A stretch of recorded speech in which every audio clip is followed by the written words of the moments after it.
Welcome back to new video. വളരെ delicious ആയിട്ടുള്ള chocolate pancake recipe ആയിട്ടാണ് കേട്ടോ ഞാൻ ഇന്ന് വന്നിരിക്കുന്നത്. നമ്മുടെ നാട്ടിൽ അത്ര കോമൺ അല്ല പാൻകേക്സ്. വെസ്റ്റേണേഴ്സൊക്കെ ബ്രേക്ക്ഫാസ്റ്റ് ആയിട്ട് കഴിക്കുന്ന ഒരു ഐറ്റമാണ്. അപ്പോൾ ഇത് വളരെ എളുപ്പത്തിൽ നമുക്ക് വീട്ടിൽ എങ്ങനെ തയ്യാറാക്കി എടുക്കുന്നതെന്ന് നോക്കാം. അപ്പോൾ നമുക്ക് നേരെ റെസിപ്പിയിലോട്ട് പോകാം. ആദ്യം ഡ്രൈ ഇൻഗ്രീഡിയൻസ് എടുക്കാം. 1/4 കപ്പ് മൈദ ഞാൻ എടുത്തിട്ടുണ്ട്, അരിച്ചെടുത്തതാണ് കേട്ടോ ഇത്. ഇനി ഇതിലേക്ക് 1/3 കപ്പ് കൊക്കോ പൗഡർ കൂടി ചേർത്ത് കൊടുക്കണം. ഇത് ഞാൻ ഓൾറെഡി അരിച്ചെടുത്തതാണ്. ഇനി ഇതിലേക്ക് ഒരു 1/4 ടീസ്പൂൺ ഉപ്പും 1/2 ടീസ്പൂൺ ബേക്കിംഗ് സോഡയും പിന്നെ 1/2 ടീസ്പൂൺ ബേക്കിംഗ് പൗഡറും ചേർത്ത് കൊടുക്കുന്നുണ്ട്. ഇനി ഇതിനെ നമുക്ക് നന്നായിട്ടൊന്ന് മിക്സ് ചെയ്തിട്ട് എടുക്കണം. പറ്റു വെച്ചാൽ ഒന്ന് അരിച്ചെടുത്താൽ അത്രയും നല്ലതാട്ടോ. ഇനി നമുക്ക് വെറ്റ് ഇൻഗ്രീഡിയൻസിലേക്ക് എടുക്കാം. ആദ്യമായിട്ടൊരു മുട്ട വേണം. പിന്നെ ഇതിലേക്കൊരു 1/4 കപ്പ് പഞ്ചസാര എടുത്തിട്ടുണ്ട്. എന്നിട്ട് നമുക്കിതിനെ ഒരു ഹാൻഡ് വിസ്ക് വെച്ചിട്ട് നന്നായിട്ടൊന്ന് ബീറ്റ് ചെയ്തിട്ട് എടുക്കാം.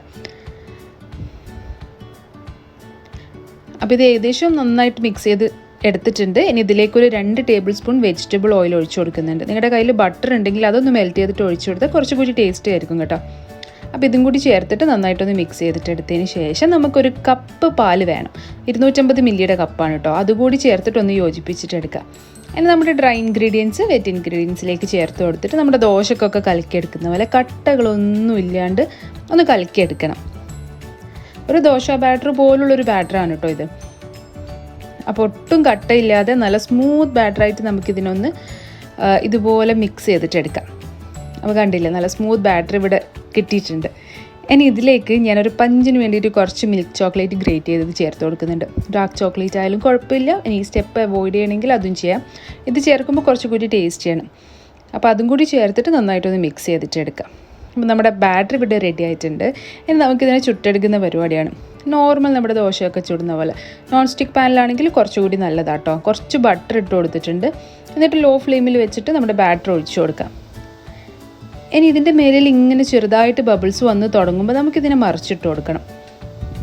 കണ്ടില്ലേ, ഈ ഒരു പരുവാകുമ്പോൾ നമുക്കിതിനെ മറിച്ചിട്ട് കൊടുക്കാം. 1 മിനിറ്റ് കൂടി ഈ ഒരു വശം കൂടി കുക്ക് ചെയ്ത് കഴിഞ്ഞാൽ നമ്മുടെ പാൻകേക്സ് റെഡിയാവും. ടോട്ടൽ ഒരു 2 മിനിറ്റൊക്കെ എടുക്കുള്ളൂ കേട്ടോ. അപ്പോൾ എല്ലാ പാൻകേക്സും നമുക്ക് ഇതുപോലെ ഒന്ന് ചുട്ടെടുക്കാം. നല്ല സോഫ്റ്റാണ്, കണ്ടില്ലേ, ഇതിൻ്റെ ടെക്സ്ചറൊക്കെ കണ്ടില്ലേ. ഇതുപോലെ ടേർ ചെയ്ത് കഴിയുമ്പോൾ നിങ്ങൾ നോക്കിക്കോ, നല്ല സോഫ്റ്റ്. ആ ഒരു നമ്മൾ ഗ്രേറ്റ് ചെയ്ത ചോക്ലേറ്റ് ഇട്ടുകൊണ്ട് ആ ഒരു മെൽറ്റഡ് ചോക്ലേറ്റിൻ്റെ ഒരു ടെക്സ്ചർ നിങ്ങൾക്ക് കാണാൻ പറ്റും.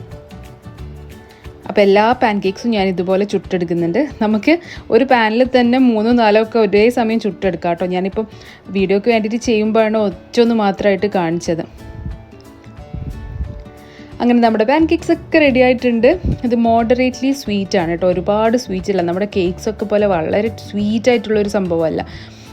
നിങ്ങൾക്ക് വേണമെങ്കിൽ എക്സ്ട്രാ ഷുഗർ ആഡ് ചെയ്ത് കൊടുത്താൽ മതി. പക്ഷേ ഞാൻ ഇതിനെ ഒന്ന് ഡെക്കറേറ്റ് ചെയ്തെടുക്കുന്നുണ്ട് കുറച്ച് ന്യൂട്ടെല്ല ഒക്കെ വെച്ചിട്ട്. നിങ്ങൾക്ക് വേറെ എന്തെങ്കിലും ഫ്രോസ്റ്റിംഗ് വേണമെങ്കിൽ അതും ചെയ്യാം. അപ്പോൾ കണ്ടില്ലേ, നല്ല soft and yummy and delicious ആയിട്ടുള്ള നമ്മുടെ ചോക്ലേറ്റ് പാൻകേക്സ് ഇവിടെ റെഡി ആയിട്ടുണ്ട്. എല്ലാവരും ഒന്ന് ട്രൈ ചെയ്ത് നോക്കണം കേട്ടോ. നല്ല ടേസ്റ്റിയാണ്. കുട്ടികൾക്കും വലിയവർക്കും ഒക്കെ ഒരുപോലെ ഇഷ്ടമാവും. ഇനി നിങ്ങൾക്ക് ഫ്രോസ്റ്റിംഗ് വിപ്പിംഗ് ക്രീമൊക്കെ വേണമെങ്കിൽ അത് ചെയ്യാം. അപ്പോൾ ഞാനിവിടെ കുറച്ച് സ്ട്രോബെറീസും അതുപോലെ കുറച്ച് ന്യൂട്ടെല്ലയൊക്കെ വെച്ചിട്ട് ഇതിനെ ഒന്ന് സെറ്റാക്കി എടുക്കുന്നുണ്ട്. അപ്പോൾ നമുക്ക് എളുപ്പപ്പണിക്ക് പറ്റിയ ഫ്രോസ്റ്റിംഗ് ആണ് കേട്ടോ ഈ ന്യൂട്ടെല്ല. ഇനി ഇതിനെ കട്ട് ചെയ്തിട്ട് കഴിക്കുക, പരിപാടി കഴിഞ്ഞു. വളരെ ഈസി അല്ലേ, വളരെ ടേസ്റ്റി ആയിട്ടുള്ള സംഭവമാണ്. പെട്ടെന്ന് ഓർമ്മ വന്ന് എൻ്റെ കയ്യിലൊരു കപ്പ് ഐസ്ക്രീം ഉണ്ടായിരുന്നു കേട്ടോ ഫ്രിഡ്ജിൽ. അപ്പോൾ അതുകൂടി ഇതിൻ്റെ സൈഡിലോട്ടൊന്ന് ഇട്ട് കൊടുത്തു. അതും കൂടി കൂട്ടി കഴിച്ചപ്പം ഒരു രക്ഷയില്ല, വേറെ ലെവലായിപ്പോയി സാധനം. അപ്പോൾ എല്ലാവരും ഇതൊന്ന് ട്രൈ ചെയ്ത് നോക്കിക്കോളൂ. വളരെ ടേസ്റ്റി ആയിട്ടുള്ള സംഭവമാണ്. പെട്ടെന്ന് ഗസ്റ്റ് വരുമ്പോൾ അതുപോലെ പെട്ടെന്നൊരു സ്വീറ്റ് തിന്നാൻ ക്രേവിങ്സ് ഒക്കെ വരുമ്പോൾ നമുക്ക് ഉണ്ടാക്കിയെടുത്ത് കഴിക്കാൻ പറ്റിയൊരു ഐറ്റമാണ്. അപ്പം ഈ ഒരു റെസിപ്പി എല്ലാവർക്കും ഇഷ്ടമായിട്ടുണ്ടെങ്കിൽ ഫ്രണ്ട്സ് ആൻഡ് ഫാമിലിയൊക്കെ ആയിട്ട് ഷെയർ ചെയ്യുക. വീഡിയോ ലൈക്ക് ചെയ്യാനും കമൻറ്റ് ചെയ്യാനും സബ്സ്ക്രൈബ് ചെയ്യാത്തവരുണ്ടെങ്കിൽ അതും ചെയ്യാനും മറക്കണ്ട. മറ്റൊരു അടിപൊളി വീഡിയോ ആയിട്ട് കാണുന്നവരേക്കും this is B Nishi signing off. Take care.